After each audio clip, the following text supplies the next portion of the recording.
The live TV, सच सबसे आगे। पकड़ने वाले बचाव का रास्ता ढूंढ रहे हैं, पकड़ाने वाले, पकड़ के ले जाने वाले जेल की सलाखों के पीछे हैं। इसीलिए मैंने कल लिखा था कि पिक्चर अभी बाकी है मेरे दोस्त, कि जब तक कोई गुनाह किसी पे सिद्ध ना हो जाए तब तक उसे जेल के सलाखों के पीछे रखना ये बहुत बड़ी नाइंसाफी है। जो बन चला था शिकारी, चला था शिकार करने, अब वो खुद शिकार हो गया है। जी हां, ये बात समीर वानखेड़े पर बिल्कुल फिट बैठ रही है, क्योंकि नवाब मलिक ने आज कह दिया कि पकड़ने वाले अब बचाव का रास्ता ढूंढ रहे हैं। आज प्रेस कॉन्फ्रेंस करते हुए नवाब मलिक ने बहुत सारी बातें कही हैं, लेकिन शुरुआत उन्होंने इसी से की कि जो पकड़ने चले थे अब वो खुद बचाव का रास्ता ढूंढ रहे हैं कि बचे कैसे, तिकड़म भिड़ाने की कोशिश कर रहे हैं। तो सबसे पहले वो बाइट आप सुन लीजिए, छोटी सी बाइट एक करके आपको सुनाएंगे कि किस तरह से नवाब मलिक ने एक के बाद एक आरोपों की झड़ी भी लगाई और सीधे सीधे कह दिया कि नवाब मलिक बचेंगे भी नहीं, बचाव का रास्ता भले ही वो अब ढूंढ रहे हैं। तो पहला वीडियो, पकड़ने वाले बचाव का रास्ता ढूंढ रहे हैं, पकड़ाने वाले, पकड़ के ले जाने वाले जेल की सलाखों के पीछे हैं। इसीलिए मैंने कल लिखा था कि पिक्चर अभी बाकी है मेरे दोस्त, बहुत सारी चीजें हैं। जमानत को लेके सभी का अधिकार होता है कि जब तक कोई गुनाह किसी पे सिद्ध ना हो जाए तब तक उसे जेल के सलाखों के पीछे रखना ये बहुत बड़ी नाइंसाफी है। तो सुना आपने, नवाब मलिक ने सीधे सीधे कलई खोल कर रख दी, उसे सीधे कह दिया कि गिरफ्तार करके बड़े खुश दिख रहे थे, उनके साथ जो शख्स दिख रहा था वो कौन था आपने भी देखा, आपने भी समझा। उसके बाद उन्होंने कहा कि एनसीबी पिछले 1 महीने से इस केस को उलझाने की कोशिश कर रही थी, केस में किसी तरह का दम नहीं था, लेकिन उसके बाद भी एनसीबी ने कई ऐसे लोगों को पकड़ रखा है और इस केस में भी वही कर रखा है। इस केस को यहां से वहां इधर उधर जवाब देना, खासकर वानखेड़े जब से आए हैं तब से ऐसे लोगों को जेल में बंद किया जा रहा है जिनके ऊपर ज्यादा चार्जेस भी नहीं है, कुछ भी नहीं है, उन लोगों को जेल में डाला जा रहा है। ये भी बात साफ तौर पर नवाब मलिक ने कही और कलई खोल दी कि वानखेड़े आए तब से जेल भरो आंदोलन जैसे शुरू कर दिया गया हो कि जेल में डालो, जेल में डालो, क्योंकि इनका एक वसूली भाई साथ में रहता है और बाद में शायद वसूली की भी कुछ खबरें निकलकर सामने आ जाती हैं और वो बातें निकलकर अब धीरे धीरे सामने आ रही हैं, तो वसूली भी हो जाती है, इसीलिए जेल में डाला जा रहा है बेफिजूल में। वीडियो, लेकिन एनसीबी अलग अलग दलीलें हर बार पेश करने का काम करती है, केस को उलझाने का काम करती है, झूठी बातें करती है और ज्यादा से ज्यादा लोग जेल की सलाखों के पीछे कैसे रहें, ये इनका पहली बार नहीं, हमेशा का प्रयास रहा है, खास करके वानखेड़े के आने के बाद।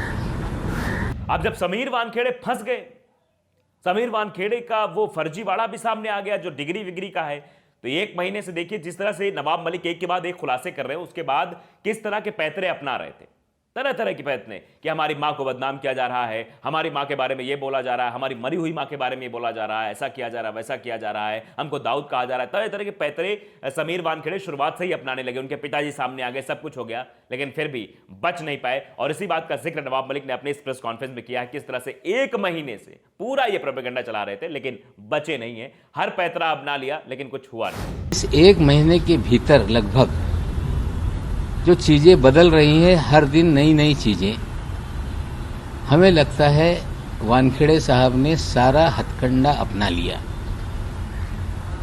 पहले लोगों को कहने लगे कि मेरे परिवार के लोगों को इसमें घसीटा जा रहा है, मेरी मरी हुई मां को घसीटा जा रहा है। मैंने कभी भी उनकी माताश्री, उनका ना नाम लिया, ना कभी सार्वजनिक रूप से। और साथ ही साथ नवाब मलिक ने यह सब कहने के बाद यह भी कह दिया है कि उनका यह कोई मकसद नहीं था किसी परिवार से उनकी लड़ाई है, वानखेड़े से उनकी लड़ाई नहीं है, उनकी लड़ाई गलत के खिलाफ है, उनकी लड़ाई है कि नाइंसाफी जो हुई है उसके खिलाफ है, किसी के साथ नाइंसाफी नहीं होनी चाहिए। कई ऐसे लोग हैं, उन्होंने सिर्फ आर्यन खान का जिक्र यहां नहीं किया है, उन्होंने कहा कई सारे ऐसे लोग हैं जो आज जेल में हैं, 100 से ज्यादा लोगों का जिक्र उन्होंने किया कि 100 से ज्यादा लोग जेल में हैं और उन्हें पता नहीं उनका गुनाह क्या है।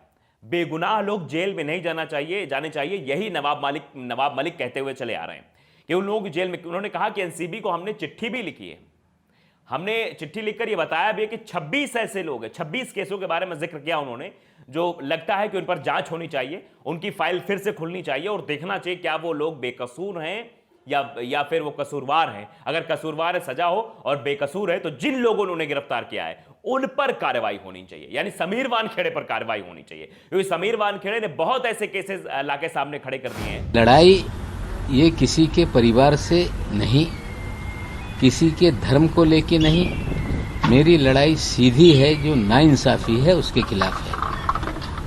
आज भी मुंबई के जेलों में 100 से अधिक लोग बेगुनाह ये बंद हैं जिन्हें नाजायज तरीके से फंसाया गया। एक वो नाइजीरियन वाला केस था और उसमें आपने देखा कैसे जो है वो शख्स को पकड़ा गया वहां से, उसके बाद जो है 10-12 पन्नों पर जो कोरे कागज थे उसमें सिग्नेचर करा लिए गए, उसमें क्या लिखा था बताया नहीं गया, आखिर क्या ये लिखने वाले थे। मतलब आप समझिए कि ये पूरा गवाह लिखवा लेते हैं, नीचे साइन करवा लेंगे, इसका मतलब है कि ये भैया गवाह बन जाओ तुम। आपने देखा कि वो गोसावी वाले मसले में अपने बॉडीगार्ड को भी गवाह बनाया था उसने, तो कई सारे गवाहों को बना के इसी तरह साइन करा के ये पूरा ये रैकेट चल रहा था। एक रैकेट ही कह सकते हैं इसे आप, क्योंकि समीर वानखेड़े जिस तरह से पूरा कर रहे थे, अगर नवाब मलिक ने इसका खुलासा ना किया होता तो अभी तक इनका ये रैकेट चलता ही रहता। घूसखोरी की एक छोटी सी बात सामने आई, 24 करोड़ का बात सामने आई। चाहते तो शाहरुख खान 24 करोड़ दे के बच्चे को छुड़ा सकते थे, लेकिन उन्होंने ऐसा नहीं किया। बाद में कानूनी प्रक्रिया चली और आखिरकार आरन खान को बेल मिल गई। लेकिन इसी मसले पे ये जरूर फंस गए, इनका वो दोस्त भी, वो गोसावी दोस्त भी इनका फंस गया जो इनके साथ था।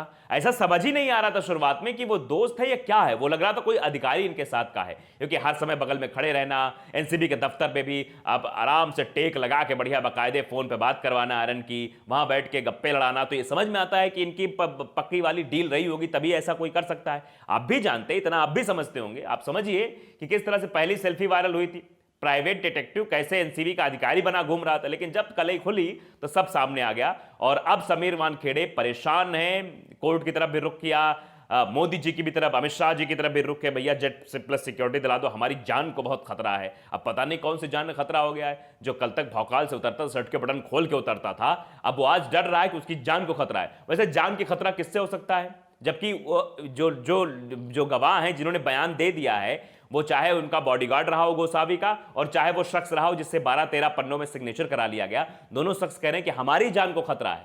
एनसीबी की तरफ से ऐसे ऐसे बातें की जा रही हैं। तो ये आप समझिए कि जान का खतरा किसे है, जान का खतरा किसे नहीं है। फर्जी प्रोपेगेंडा बना के जेट प्लस सिक्योरिटी लेने की चाहत थी, वो ले लिए हैं और अब सोच रहे हैं कि बच जाएंगे। लेकिन नवाब मलिक ने सीधे कहा है, और सिर्फ आर्यन खान के केस को नहीं उन्होंने कहा है, उन्होंने यह भी कहा है कि 26 ऐसे केस हैं और करीब 100 ऐसे लोग हैं जो जेल में बंद हैं। तो उन 26 केसों की जांच पुनः होनी चाहिए और अगर उन्हें फर्जी तरीके से जेल में डाला गया है तो उन अधिकारियों पर कार्रवाई होनी चाहिए जिन्होंने उन बेकसूर लोगों को जेल में डाला है। तो अब समीर वानखेड़े परेशान है और ये सीधे सीधे कह दिया, जैसे शुरुआत में हमने बात कही कि जो सबको फंसाता था वो खुद बचाव के रास्ते ढूंढ रहा है, अब वो रास्ते निकाल रहा है, खोज रहा है कैसे हम बच जाए। लेकिन फिलहाल बचने वाले नहीं हैं। और महाराष्ट्र पुलिस के वकील ने भी सीधे कह दिया कि जब गिरफ्तारी होगी उसके 72 घंटे पहले बता दिया जाएगा और 72 घंटे बाद समीर वानखेड़े जेल की सलाखों के पीछे होंगे। तो द लाइव टीवी को अगर आपने सब्सक्राइब नहीं किया, सब्सक्राइब कर लीजिए, बेल आइकन जरूर दबाइए ताकि ऐसी खबर आप तक पहुंचती रहें, सच खबर आप तक पहुंचती रहें। नमस्कार। द लाइव टीवी, सच सबसे आगे।